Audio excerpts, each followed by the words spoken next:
right, we're going to go in the expense item, and in it, we're also going to add a button underneath this div just before we close the map, like this.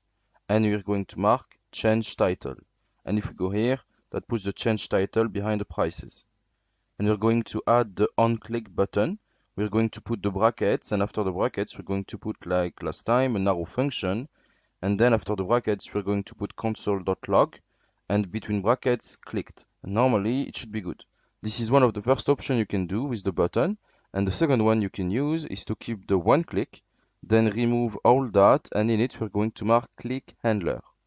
This is an event there, so you can see that it's not recognized because at the top of the return, we're going to add a const click handler is equal, and between brackets, we're going to put an arrow function, then a hook, and we're going to put console.log, and between the brackets, clicked. And if you look carefully, it's not underlined anymore. So that's how we can add event listeners to our elements and to all these embedded HTML elements.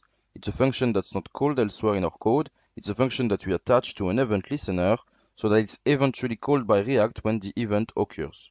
Which is why I name my event handler functions like this, ending with handler.